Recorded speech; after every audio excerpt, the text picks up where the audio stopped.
සාදරයෙන් පිළිගන්නවා Land of Windmills YouTube channel එකට. අද අපි කරන වීඩියෝ එකෙන් කතා කරන්නේ යුරෝපයට අයිති තවත් එක්තරා රටක් ගැන. මේ රට තමයි කවුරුත් දන්නවා ඇති සයිප්‍රස් කියලා කියන රට. ඉතින් මේ රට ගොඩක් ප්‍රසිද්ධ වෙන්නත් පුළුවන්, සමහරු අතරේ ප්‍රසිද්ධ නොවෙන්නත් පුළුවන්, දන්නේ නැතුවත් ඇති. ඉතින් මේක කොහොම වෙතත් යුරෝපා කලාපයට අයිති රටක්. ඉතින් යුරෝප යුනියන් එකට මේ රට එකතු වෙලා තියෙන්නේ 2004 දී. 2025 දී කියන්නේ මේ වර්ෂයේදී මේ රට ෂෙන්ගන් කලාපයට අයත් වෙන්න යනවා. මේ සයිප්‍රස් වල ඉන්න අයට, සයිප්‍රස් යන්න try කරන අයට ඉතින් මේක සුබ ආරංචියක්. ඉතින් ඔයගොල්ලෝ දන්නවනේ ෂෙන්ගන් කලාපයට අයිති වුණාම මොනවද ඔයගොල්ලන්ට ලැබෙන වාසි කියලා. ඉතින් අපි අද මේ වීඩියෝ එකෙන් කතා කරන්න යන්නේ යුරෝපයට අයිති සුන්දර ලස්සන සයිප්‍රස් රටට යන්න පුළුවන් රැකියා අවස්ථා සහ කොහොමද ඇප්ලයි කරන්නේ, මොකද තියෙන ප්‍රොසීජර් එක, ඒ හැම විස්තරාත්මකව අපි අද මේ වීඩියෝ එකෙන් කතා කරන්න හිතාගෙන ඉන්නවා. ඉතින් 2025 දී සයිප්‍රස් රට ෂෙන්ගන් කලාපයට ඇතුළු වුණාට පස්සේ මේ ෂෙන්ගන් කලාපයේ රටට අදාළ ගොඩක් රටවල් වලට ඔයගලන්ට නිදහසේ යන්න, ගමනාගමනය කරන්න අවස්ථාව, ඉඩ පහසුකම ලැබෙනවා ඔයාට සයිප්‍රස් ෂෙන්ගන් වීසා එකක් ලැබුණාට පස්සේ.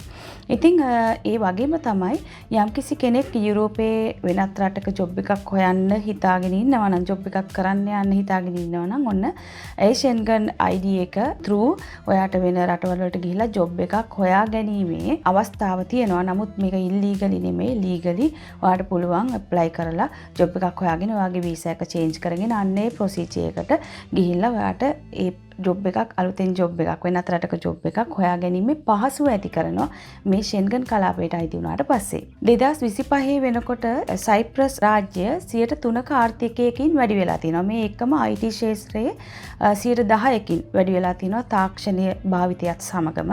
ඒ වගේම තමයි පුනර්ජනනීය බලශක්තිය, ඒ වගේම සංචාරකාංශය, කියන්නේ ටුවරිසම්, ඒ අංශය යටතේ ගොඩාක් ඉස්සරහට රැකියා අවස්ථා ගොඩක් බහුල වෙන්න පුළුවන්. මේ වෙනකොට අපි ගොඩාක් රාජ්‍යයන් ගැන, ගොඩක් රටවල් ගැන විස්තරාත්මකව වීඩියෝස් අරගෙන ඇවිල්ලා තියෙනවා. ඩෙන්මාර්කය, නෙදර්ලන්ඩ්, එතකොට ෆින්ලන්ඩ්, ඒ වගේම තමයි පෝලන්ඩ්, පෘතුගාල්, ඒ වගේ ගොඩාක් රටවල් ගැන විස්තරාත්මකව ඔයගලන්ට විස්තර අරගෙන ඇවිල්ලා තියෙනවා. ඉතින් ඒ රටවල් වලට ගොඩක් අය කමෙන්ට් කරලා තියෙනවා, වැල්ඩර්ස්ලා, එතකොට ඩ්‍රයිවිං කරන අය, ඒ වගේම ඔය කෘෂිකර්මාන්තයේ සම්බන්ධ ජොබ්ස් වලට, එතකොට housekeeping, elder care, child care, ඔය වගේ ගොඩක් ජොබ් කැටගරිස් වලට ඒගොල්ලන්ට අවස්ථාවක් නැද්ද කියලා. ඉතින් විශේෂයෙන්ම කියන්න ඕනේ දැන් මේ අපි කරන රටවල් වල ගොඩක් ඒගොල්ලෝ ඉල්ලන ඩිමාන්ඩ් ජොබ්ස් තියෙනවා. ඉතින් ඒවා වෙනස් වෙනවා. ඒ හැම ජොබ් කැටගරි එකකටම ඔයගොල්ලන්ට හැම රටකටම, හිතන හැම රටකටම ඉල්ලන්න බෑ. ඒගොල්ලෝ ඉල්ලන ක්‍රමවේදයක් සහ ඉල්ලන ජොබ් ක්ෂේත්‍ර තියෙනවා, ෆීල්ඩ් තියෙනවා. ඉතින් දැන් මේ අපි අද කතා කරන සයිප්‍රස් රාජ්‍ය ගැන ඔන්න දැන් ගොඩක් අය දැන් ලේබර් මාකට් එකේ ජොබ්ස්, එතකොට හවුස් කීපින්, හොටෙල් මැනේජ්මන්ට්, ඒ වගේ තව එල්ඩර් කෙයා, ගිවස්ලා, ඒ වගේ අයට ගොඩක් මේ සයිප්‍රස් රාජ්‍යයේ ඉඩ ප්‍රස්ථාර ලබා දීලා තියෙනවා. ගොඩක් අය දන්නවා ඇති මේ වෙනකොටත් ගොඩක් අය අපේ ශ්‍රී ලාංකිකයෝ සයිප්‍රස් රාජ්‍යයේ ඒ ක්ෂේත්‍රවල වැඩ කරනවා. ඉතින් ඕගොල්ලන්ට පුළුවන් මේවට අයදුම් කරන්න. මේ රටේ ඔන්න ඕගොල්ලන්ට ඇත්තටම ඒවට ඉන්විටේෂන් කරලා තියෙන, ඉන්විටේෂන් නිකුත් කරලා තියෙන්නේ. අන්න ඒ නිසා ඕපන් කරලා තියෙන්නේ. තව කෙනෙක් හිතන්න පුළුවන් මේවට මොනවද ඕන අධ්‍යාපන සුදුසුකම් කියලා. ඉතින් ඇත්තටම 10 ශ්‍රේණිය සමත් වුණත් ඇති. නමුත් ඔයාට ඩිග්‍රියක්, ඔයාගේ අදාළ ක්ෂේත්‍රය පිළිබඳ ඩිග්‍රියක්, ඩිප්ලෝමා එකක්, මොකක් හරි කෝස් එකක් එහෙම කරලා තියෙනවා නම් ඇත්තටම ලේසියෙන් ඔයාට යන්න පුළුවන් සයිප්‍රස් වලට. සාමාන්‍යයෙන් කෙයා ගිවර්ස්ලාට ඒ වගේ අර ජොබ්ස් කැටගරි වලට නම් ඔයා අනිවාර්යයෙන්ම කෝස් එකක් කරන්න ඕනේ. ඉතින් ඒ ඉස්සරහට මම කතා කරන්නම් ඊට අදාළ කෝසස් මොනවද තියෙන්නේ, කොහොමද ඔයා තෝරගන්න ඕනේ කියන එක ගැන. ඉතින් ඇත්තටම ඒ වගේ ඔයාගේ ෆීල්ඩ් එකට අදාළ এডুকেෂන් බෑග්ග්‍රවුන්ඩ් එකක් තියෙනවා නම් ඇත්තටම ඔයාට පහසුවෙන්ම මේ රටට යන්න පුළුවන්. ඒ වගේම තමයි ඔයා අයදුම් කරන ඊට අදාළ ජොබ් ෆීල්ඩ් එකේ අවුරුදු 2ක පළපුරුදු තියෙන්න ඕනේ. ඒ වගේම තමයි ශාරීරිකව ඔයා ෆිට වෙන්න ඕනේ. ශාරීරිකව කිසිම ප්‍රශ්නයක් නැති වෙන්න ඕනේ. ඒ වගේම තමයි ඔය දැන් යම් කෙනෙක් අහන්න පුළුවන් ඒජ් ලිමිට්ස් මොනවද කියලා. ඒජ් ලිමිට් එක අවුරුදු 21යි අවුරුදු 45යි අතර වෙන්න ඕනේ. ඒ වගේම තමයි අදාළ এডুকেෂන් සර්ටිෆිකේට්ස් එක්ස්පීරියන්සස් වලට අදාළ සර්ටිෆිකේට්ස් වලට අමතරව ඔයාලට තියෙන්න ඕනේ වළංගු පාස්පෝර්ට් එකක්. ඒක අවුරුදු 2කට එහා තියෙන්න ඕනේ අවලංගු වීමට. අවුරුදු 2කවත් කාලයක් තියෙන්න ඕනේ. ඒ වගේම තමයි අවශ්‍ය වුණොත් අනිවාර්යයෙන්ම පොලිස් වාර්තාවක් ඉදිරිපත් කරන්න ඕනේ. මම ඉස්සරහට කියන්නම් කොහොමද මේවට ඇප්ලයි කරන්න කියලා. දැන් මම මේ ප්‍රොසීජර් එක ටිකක් කියන්නම්. ඔයා ඇප්ලයි කරාට පස්සේ සම්මුඛ පරීක්ෂණයක් තියෙනවා බොහෝ දුරට. හැබැයි සමහර ඒවා තියෙනවා සම්මුඛ පරීක්ෂණයක් නැතුව CV එක through ඔයාට යන්න පුළුවන්. ඔයාගේ ෆීල්ඩ් එක අනුව එක වෙනස් වෙනවා. ඉතින් ගොඩක් වෙලාවට සම්මුඛ පරීක්ෂණයක් තියෙනවා. ඒ සම්මුඛ පරීක්ෂණේ පාස් වුණාට පස්සේ ඔයාලට ජොබ් ඔෆර් එක හම්බ වෙනවා. ඔෆර් ලෙටර් එක. ඔයා අනිවාර්යෙන්ම ඔයාලට ජොබ් ඔෆර් එක හම්බුණාට පස්සේ ඔයා ඒක හරියට කියවලා බලන්න ඕනේ in detail. මොකද terms and conditions මොනවද? ඔයාට accommodation හම්බ වෙනවද? foods වලට කීයක් හම්බ වෙනවද? ඒ වගේ හැමදේම කියවලා බලලා ඔයාගේ salary විශේෂයෙන්ම salary එක කොහොමද කියලා කියවලා බලලා ඔයා ඒක අස්සම් කරලා දුන්නාට පස්සේ employer තමයි ඉතුරු වැඩ කටයුතු ටික කරන්නේ. ඔයාගේ application එක යවලා ඒ අදාළ රජයේ ආයතන වලට ඒ ඉතුරු ටික කරන්නේ employer. ඔයා වෙනුවෙන්. ඉතින් ඊට පස්සේ ඔයාට යම් කටයුතු ටිකක් කරගන්න තියෙනවා. ඉතින් ඒක ඔයාට ලංකාවේ embassy එක හරහා කරගන්න පුළුවන්. ඉතින් මේ කටයුතු වලට ඔයාට සති 4ක් සති 6ක් අතර කාලයක් යන්න පුළුවන්. හැබැයි සමහර අවස්ථාවලදී කියන්නේ මොනවා හරි ප්‍රශ්නයක් තියෙනවා නම් ඒ වගේ අවස්ථාවලදී සමහර විට මාස 6ක් දක්වා මේ කාලය දීර්ඝ වෙන්නත් පුළුවන්. දැන් අපි කතා කරමු මේ සයිප්‍රස් රටට යන්න තියෙන රැකියා ශාස්ත්‍ර මොනවද කියලා. ඒවා තමයි විදුලි කාර්මිකයින්, මැකැනික්, ඒ වගේම හොටෙල් මැනේජ්මන්ට් සයිඩ් ජොබ්, ඒ වගේම හවුස් කීපර්ස්ලා හවුස්කීපින් ජොබ්, බේකරි වලට අදාළ සේවකයන්, ඒ වගේම කෘෂි කාර්මික ගොවිපළ ආශ්‍රිත රැකියා තියෙනවා. ඒ වගේම තමයි කාර්මික සේවකයන්. ඉතින් මේ හැම ක්ෂේත්‍රයකටම ඒගොල්ලන්ට අවශ්‍ය වෙනවා. ඉතින් ඔයාට පුළුවන් මේ රැකියා මොනවද මේ තියෙන රැකියා කියලා හොයලා බලලා ඇප්ලයි කරන්න ලංකාවේ රජයේ විදේශ සේවා රැකියා බෙදාහරින මණ්ඩලයට කෝල් කරලා හරි ගිහිල්ලා හරි ඔයාට මොනවද තියෙන ඔපචුනිටිස් කියලා හොයලා බලන්න පුළුවන්. ඉතින් මම මේ වෙබ්සයිට් එකක් දාන්නම්. ඔයාට පුළුවන් ඔන්ලයින් උත් සර්ච් කරලා බලන්න. ඒ වගේම තමයි දැන් මම එක දෙයක් තව කියන්න ඕනේ. මේ ක්ෂේත්‍ර කිව්වට ඒ කාලෙන් කාලට අපේ ලංකාවේ විදේශ රැකියා මණ්ඩලය ඒවා නිකුත් කරන කාලයක් තියෙනවා. ඒවා කාලෙන් කාලට වෙනස් වෙන්න පුළුවන්. ඉතින් ඕගොල්ලන්ට ඇලර්ට් එකේ ඉඳලා ගිහිල්ලා කතා කරලා බලලා ඔයාලට පුළුවන් මොනවද තියෙන ඔපචුනිටිස් කියලා හොයලා බලලා ඒගොල්ලෝ මුල ඉඳන්ම ගයිඩ් කරනවා කොහොමද කරන්න ඕනේ කියලා. ඉතින් ඒ විස්තර ලබා ගන්න පුළුවන්. ඉතින් සමහර විට සයිප්‍රස් වලට දැන් ඔයා යන කාලය අතරතුරදී අදාළ වේකන්සිස් තිබ්බේ නැත්නම් ඔයාට පුළුවන් එතනින්ම දැනගන්න වෙන මොනවද තියෙන රටවල් කියලා. ඒගොල්ලෝ ඒවත් හොයලා බලලා ඔයගලන්ට ගයිඩ් කරයි. ඉතින් යම් කෙනෙක් අහන්න පුළුවන් මේ රටට ඇප්ලයි කරන්න ප්‍රයිවට් ඒජන්සිස් මොනවද රෙකමන්ඩ් කරන්නේ කියලා. ඉතින් ඇත්තටම කියන්න ඕනේ අපිට ප්‍රයිවට් ඒජන්සිස් රෙකමන්ඩ් කරන්න බෑ. මොකද අපි කිසිම ප්‍රයිවට් ඒජන්සි එකක් through කිසිම දෙයක් ඇත්තටම කරගෙන නෑ. මෙහෙටවත් අපි ඇවිල්ලා නෑ ඒජන්සි එකක් through. ඉතින් අපි ඕගොල්ලන්ටත් දැන් ස්ටුඩන්ට්ස්ලා විදිහට එනකොට අපි හැම වෙලේම කියන්නේ තනියම ඇප්ලයි කරන්න ප්‍රයිවට් ඒජන්සි එකක් through යනවා නම් ටිකක් හොඳට හොයලා බලන්න. මොකද අපිට එහෙම රෙකමන්ඩ් කරන්න අමාරුයි. ඇත්ත කියලා නෙමෙයි ගොඩක් අය ඒජන්සිස් කරන්නේ සමහර නිවැරදි තොරතුරු නැතුව කට්ටිය මෙහෙට එනවා. අන්න ඒ නිසා. ඉතින් ඊට පස්සේ තමයි දැන් මේ මෑත කාලිනව තමයි අපිත් පටන් ගත්තේ අපේ YouTube channel එක හරහා අපි ගොඩාක් තොරතුරු ඔයගලන්ට ලබා දීලා තියෙනවා. ඉතින් ඔයගලන්ට පුළුවන් ඒවත් එක්ක ටැලි කරලත් බලන්න මොනවද මේ කියන දේවල් කියලා.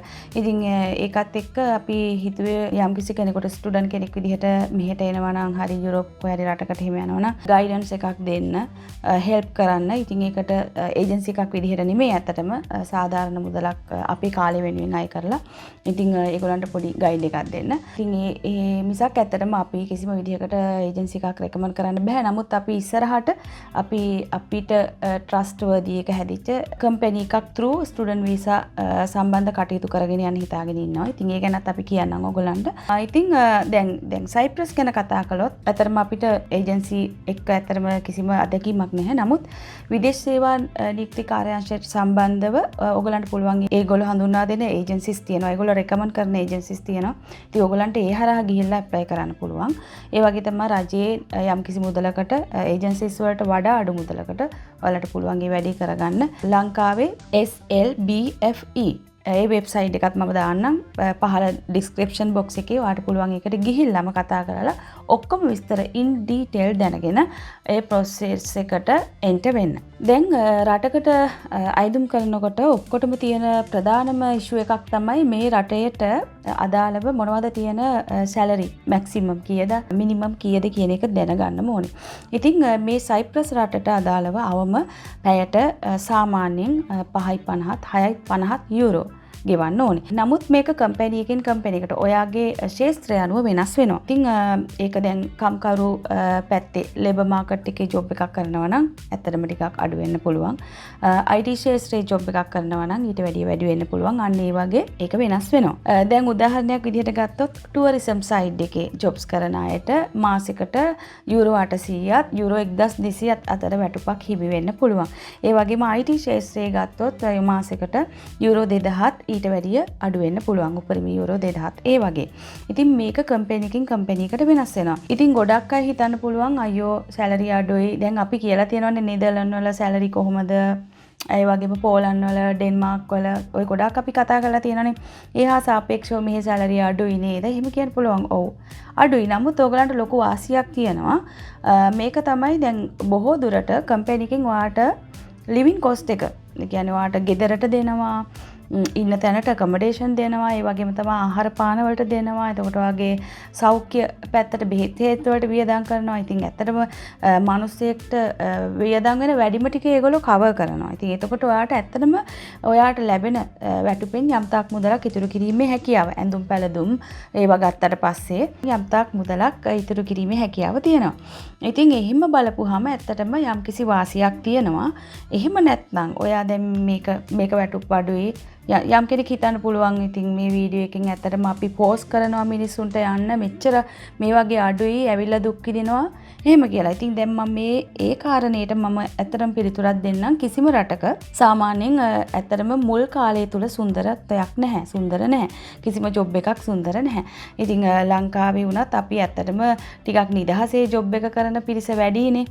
ඇත්තටම අපිට නිදහස තියෙනවා. කොච්චර කැලෙන්ඩර් එකේ බැලුවත් කොච්චර අපිට නිවාඩු තියෙනවද? ඉතින් ඒ වගේ තමයි. හැබැයි මේ කිසිම රටක ඒ තරම් නිවාඩු තියෙනවා, ඒ වගේ නිදහස තියෙනවා කියලා හිතලා එන්න නම් එපා. මොකද එහෙම නිදහසක් ලැබෙන්නේ නැහැ. ඉතින් ඒකත් කියන්න ඕනේ. මොකද දැන් අපි තව ඉස්සරහට කතා කරන්න හිතන් ඉන්නවා යුරෝපයේ තියෙන අඳුරු පැතිකඩ යුරෝපයේ හෝ වෙනත් රටකට ගියාම අපි මුහුණ පාන්න වෙන දුෂ්කරතා, අපේ ලයිෆ් එක කොහොමද ගෙවෙන්නේ, අපි මොන අභියෝග වලටද මුහුණ දෙන්න ඕන, ඒ වගේ හැම දෙයක්ම අපි කතා කරන්න හිතාගෙන ඉන්නවා ඕගොල්ලන්ගේ දැනුවත්භාවයේ උදෙසාම. මොකද ඕගොල්ලෝ අනිවාර්යයෙන්ම මේ වගේ ඩිසිෂන් එකක් ගන්නවා නම් ඒව ගැන අනිවාර්යයෙන්ම දැනගෙන ඉන්න ඕනේ. ඉතින් ඒ කෙසේ වෙතත් මේ හැම පැත්තකම වාසි අවාසි දෙකක් තියෙනවා. දැන් අවංකවම කතා කරොත් ලංකාවේදී අපිට මුහුණ පාන්න වෙන ගැටලු මෙහෙදී ඇත්තටම නැහැ. 80%ක්ම නැහැ. ඉතින් නමුත් එහෙදි මුහුණ පාන්න නොවිච්ච ගැටලු යම් විදිහකට අපිට මෙහෙදි මුහුණ පාන්න වෙනවා. ඉතින් ඒක අපි ගන්න විදිහ අනුව තමයි. ඒ නිසා දැන් සමහර අය වැරදි වැටහීමකට එන්න පුළුවන් අපි ෆෝස් කරනවා මේ රටවල් වලට යන්න කියලා. නෑ එහෙම නැහැ. ඔයාට කැමති නම් ඔයා රටකට යන්න කැමති නම් ඉතින් ඔයාට අපි කරන්නේ මේ වීඩියෝස් වලින් අදාළ තොරතුරු ලබා දෙන එක විතරයි. ඔයාට පුළුවන් ඒක තීරණය කරන්න. මොකද අපි අපේ channel එකේ හොඳ වගේම නරක අඳුරු පැතිකඩත් නරකත් ඒ හැම දෙයක්ම අපි channel එකේ කතා කරනවා. ඔයාට පුළුවන් අපේ channel එකේ හැම වීඩියෝ එකක්ම බලලා හොඳ තීරණයකට එන්න. අන්න ඒ වෙනුවෙන්ම තමයි අපි මේ හැම දෙයක්ම cover කරලා වීඩියෝස් ගේන්නේ. සාමාන්‍යයෙන් සයිප්‍රස් වලට යන්න අනිවාර්යයෙන්ම ගොඩක් වෙලාට බොහෝ දුරට කෝස් එකක් කම්ප්ලීට් කරලා තියෙන්න ඕනේ. සහතිකයක් තියෙන්න ඕන. ඉතින් ඒ කෝසස් වලටත් මේ SLBFE ශ්‍රී ලංකා විදේශ සේවා නියුක්ති කාර්යාංශයේ ඔයගොල්ලන්ව ගයිඩ් කරනවා. ඔයගොල්ලන්ට කරන්න ඕන කෝසස් මොනවද? ඒවත් ඔයාට හොයාගන්න පුළුවන්. ඉතින් ඊට අදාළ සමගාමීව සම්බන්ධ වෙච්ච රජයේ නොවන ආයතනක් තියෙනවා. ඒගොල්ලොත් එක්ක සම්බන්ධ වෙලා වැඩ කරන. ඉතින් ඔයාලට පුළුවන් ඒ වගේ තැනකට සම්බන්ධ වෙලා ඔයාගේ ශාස්ත්‍රයට අදාළ කෝස් එක කරන්න. කෝස් එක කම්ප්ලීට් කරලා ඔයාට පුළුවන් මේ රැකියාවට ඇප්ලයි කරන්න. ඉතින් ඒ වගේම තමයි ගොඩක් අය රටකට යන්න අනිවාර්යයෙන්ම දන්නවා ගොඩක් අය සල්ලි වියදම් වෙනවා. ඉතින් ඒක බොරුවක් නෙමෙයි. සල්ලි වියදම් නොකර මුදලක් වියදම් නොකර කැපකිරීමක් නොකර දෙයක් ඇචීව් කරන්න බෑ. ඉතින් දැන් තියෙන වාතාවරණෙත් එක්ක දැන් රටේ තියෙන වාතාවරණෙත් එක්ක එහෙමනම් ඔයගොල්ලෝ දැන් ගොඩාක් ක්වොලිෆයිඩ් නම් ඔයාලට ඇත්තටම අවස්ථාව තියෙනවා මුදල් වියදම් නොකර ඇප්ලයි කරලා ඩිරෙක්ට් ඇප්ලයි කරලා ඊට අදාළ රටවල් වලට යන්න. ඉතින් ඕගොල්ලන්ගේ ශේත්‍රය ඒ කන්ට්‍රීස් වලට රෙසිනේට් වෙන විදිහට ඔයාලට පුළුවන් ඇප්ලයි කරන්න. ඉතින් අපි මේ සම්බන්ධව වීඩියෝස් කරලා තිනවා. ඔයාලට පුළුවන් ඒවත් බලලා ඒ ඇප්ලයි කරන විදිහ වෙනස් ඒ අදාළ වෙබ්සයිට්ස් වලට ගිහිල්ලා මොනවද තියෙන ඔපචුනිටිස් කියලා බලන්නත් පුළුවන්. ඉතින් මං ඉස්සෙල්ලා කිව්වනේ ඔයා වැඩ කරන ආයතනයෙන් බොහෝ දුරට accommodation ඔයාගේ ආහාර පාන වලට ඒ හැමදේම ගෙවනවා කියලා. ඒ වගේම තමයි සෞඛ්‍ය ආරක්ෂණයට සම්බන්ධයෙන් දේවල් වලටත් වියදම් කරනවා. ඒ වගේම තමයි up and down ගුවන් ටිකට්පත් එකත් ලබා දෙනවා. හැබැයි මේක කම්පැනි එකකින් කම්පැනි එකට මේවා ලබා දෙන විදි වෙනස් වෙන්න පුළුවන්. අන්න ඒකයි මං කියේ ඔයාට ඔයාගේ කොන්ට්‍රැක්ට් එක අතට ආවට පස්සේ හොඳට කියවලා බලන්න ඔයාට මොනවද ලැබෙන්නේ, ඔයාගේ පඩිය කොහොමද සහ terms and conditions මොනවද කියලා. එතකොට ඔයාට පුළුවන් හොඳ අවබෝධයක් ගන්න ඔයාට කීයක් විතර ඉතුරු කරගන්න පුළුවන් වෙයිද, කොහොමද මේක වෙන්නේ කියලා. ඊළඟට තවත් කෙනෙකුට ප්‍රශ්නයක් ඇති වෙන්න පුළුවන් මේ රටේ භාවිතා වෙන භාෂාව මොකක්ද කියන එක ගැන. බොහෝ දුරට ඔයාලට පුළුවන් ඉංග්‍රීසි භාෂාවෙන් අනිවාර්යයෙන්ම ඉංග්‍රීසි ලැන්ග්වේජ් එක ඔයාලට තියෙන්න ඕන. යම් තාක් දුරට දෙයක් තේරුම් ගන්න, කතා කරන්න, කමියුනිකේට් කරගන්න පුළුවන් විදිහේ දැනුමක්, සාමාන්‍ය දැනුමක් ඔයාලට තියෙන්න ඕනේ. ඒ වගේම තමයි ප්ලස් පොයින්ට් එකක් ලැබෙනවා ඔයාට ග්‍රීක භාෂාව පුළුවන් නම්. ඉතින් ඒක ඔයාට අමතර සුදුසුකමක් වෙනවා. දැන් අපි කතා කරමු සයිප්‍රස් වීසා ලබා ගැනීම ගැන විස්තර ටිකක්. මං ඉස්සෙල්ලත් මේ ගැන කිව්වා. මම දැන් දල වශයෙන් කියාගෙන යන්නම් වර්ක් වීසා එකක් සම්බන්ධයෙන් මොනවද අවශ්‍ය වෙන්නේ කියලා. ඔයාලා අපි EU නොවන පුරවැසියන්නේ. එයාලට අනිවාර්යයෙන්ම වර්ක් වීසා බලපත්‍රයක් අවශ්‍ය වෙනවා. ඒ වගේම සේවා යෝජකයෙකුගෙන් ජොබ් ඔෆර් එකක් ඕනේ වෙනවා. ඒ වගේම තමයි ඔයාට අදාළ ඇප්ලිකේෂන් එකක් අවශ්‍ය වෙනවා. මං කලිනුත් කිව්වා වගේ එම්ප්ලොයර් තමයි මේ සියලුම කටයුතු සූදානම් කරලා රජයේ ආයතන වලට බාර දීලා ඒ කටයුතු ඉස්සරහට කරගෙන යන්නේ. ඒ වගේම පොලිස් වාර්තාවක් අවශ්‍ය වෙයි. ඒ වගේම තමයි ඔයාගේ පාස්පෝර්ට් එක. මං ඉස්සෙල්ලත් ඔය ඔක්කොම කිව්වා. වීසා ප්‍රොසෙසින් ටයිම් එක ගැන මම කිව්වා සති 4ත් සති 6ත් අතර කාලයක්. බොහෝ දුරට මොකක් හරි ප්‍රශ්නයක් මතු වුණොත් මාස 6ක් වගේ කාලයක් දීර්ඝ වෙන්න පුළුවන්. ඒ වගේම තමයි ඔයාට දැන් මේ ඒජන්සි through හරි රජයේ ඒජන්සි එකක් through හරි ඇප්ලයි කරන්න ඕනේ නැත්නම් ඔයාට පුළුවන් ඔන්ලයින් ඇප්ලයි කරන්න try එකක් දෙන්න. ඔයාගේ ශාස්ත්‍රයට අදාළ ජොබ්ස් තියෙනවද කියලා බලන්න. රජයේ විදේශ සේවා නියුක්ති කාර්යාංශයට අමතරව ඔයාට පුළුවන් LinkedIn හරහා සේවා යෝජකයෙකු වෘත්තිකයෙක් සම්බන්ධ කරගෙන ඔයාට ඒ සම්බන්ධය ඇති කරගෙන ඔයාට පුළුවන් ජොබ් ඔෆර් එකක් ලබා ගන්න try එකක් දෙන්න. ඒ වගේම තමයි මම යූරෝස් වෙබ් කියලා තියෙනවා වෙබ් අඩවියක්. ඒ වෙබ් අඩවියත් මම දාන්නම් description box එකේ. ඔයාට පුළුවන් ඒකේ හරහා ගිහිලා මොනවද තියෙන jobs කියලා බලලා ඔයාට තියෙන jobs මොනවා හරි තියෙනවා නම් apply කරන්න. ඒ වගේම තමයි සයිප්‍රස් රට ෂෙන්ගන් කළාට පස්සේ මම කලිනුත් කිව්වා වගේ ඉස්සරහට තවත් jobs demand වෙයි. සමහර විට රජයෙන් ඕගොල්ලන්ගෙන් ගන්න මුදල ඒජන්සිස් වලින් ඕගොල්ලන්ගෙන් ගන්න මුදල ඔයිටත් වඩා වැඩි වෙන්න පුළුවන්. ඉතින් ඒ වගේ තත්ත්වයක් උදා වෙනවා කොහොමත්. එහෙමනේ. ඒ වගේ වෙනවනේ. ඒක සාමාන්‍යයෙන් වෙන්න පුළුවන් දෙයක්. ඉතින් සයිප්‍රස් කියලා කියන්නේ ඊටාම ලස්සන රටක්. ගොඩක් මෙහි නෙදර්ලන්ඩ් ජාතිකයොත් සයිප්‍රස් වලට යනවා සාමායිකේදී විසිට් කරන්න. ඇතරම කඳුහෙල් ගංගා ඇලදොල තියෙන රටක්, ලස්සන රටක්. ඕගොල්ලන්ට පුළුවන් try කරලා බලන්න. ඉතින් මං හිතනවා සයිප්‍රස් රට ගැන ඕගොල්ලෝ ගොඩක් තොරතුරු විස්තර දැනගන්න ඇති කියලා. ඉතින් කවුරු හරි දැන් අපේ ලංකාවේත් සයිප්‍රස් වල ඉන්නවනේ. ඉතින් අපිත් දැන් මේ තොරතුරු ගොඩක් හොයලා බලලා විමර්ශනය කරලා ලබාගත් තොරතුරු. ඉතින් කවුරු හරි කෙනෙක් ඉන්නවා නම් ඕන තවත් තොරතුරු ඕගොල්ලන්ට පහලින් කමෙන්ට් කරන්න පුළුවන්. අපේ ලංකාවේ සයිප්‍රස් වල වැඩ කරන අපේ ශ්‍රී ලාංකිකයන්ට ඉතින් ඒ වගේම තමයි නෙදර්ලන්ඩ් වලට එන්න ඉන්න ස්ටුඩන්ට්ස්ලාට හරි මොන හරි නෙදර්ලන්ඩ් සම්බන්ධයෙන් මොන හරි දැනගන්න පුළුවන් දෙයක් තියෙනවා නම් විස්තර තියෙනවා නම් දැනගන්න අවශ්‍ය දේවල් ඒ වගේම තමන්ගේ ෆියුචර් ප්ලෑන් එක ගයිඩ් කරගන්න ගයිඩන්ස් එකක් අවශ්‍ය වෙනවා නම් අපි ඒක හරියට ෂෙඩියුල් කරලා තොරතුරුත් එක්ක දීර්ඝව විස්තරාත්මකව කතා කරන්න පුළුවන්. අපිත් එක්ක ඔබට එකතු වෙන්න පුළුවන්. 1-to-1 කෝල් එකක් බුක් කරන්න. අපේ YouTube description box එකේ තියෙනවා. පොඩි මුදලක් අය කරනවා. මොකද අපේ ගෙවෙන කාලය ඒ වෙනුවෙන් ගොඩක් අය අපිත් එක්ක සම්බන්ධ වෙලා දැන් කටයුතු කරගෙන යනවා. ඔයගලන්ට මේ අවස්ථාව ලබා ගන්නත් පුළුවන්. සාමාන්‍යයෙන් එහෙම නැත්නම් සරල අපිට උත්තර දෙන්න පුළුවන්. අපේ Facebook group එකක් තියෙනවා. Crossing Borders Facebook group එකට සම්බන්ධ වෙලා ඔයගලන්ට පුළුවන් අවශ්‍ය ප්‍රශ්න තියෙනවා නම් ඒවට ඉදිරිපත් කරන්නත් පුළුවන්. ඒක link එකත් අපි දාන්නම් description box එකේ. ඒ වගේම තමයි Facebook page එක හරහා අපිට message කරලා අවශ්‍ය තොරතුරු ලබා ගන්නත් පුළුවන්. දීර්ඝව විස්තරාත්මකව අපිත් එක්ක කතා කරන්න අවශ්‍ය නම් ඔයගලන්ට පුළුවන් individual call එකක් book කරලා අපිව සම්බන්ධ කරගන්න. එහෙමනම් අදට මම ඔයගලන්ගෙන් සමුගන්නවා. අපි ඊළඟට තවත් මේ වගේම වැදගත් විශේෂ වූ වීඩියෝ එකකින් ආයෙත් හමු වෙමු.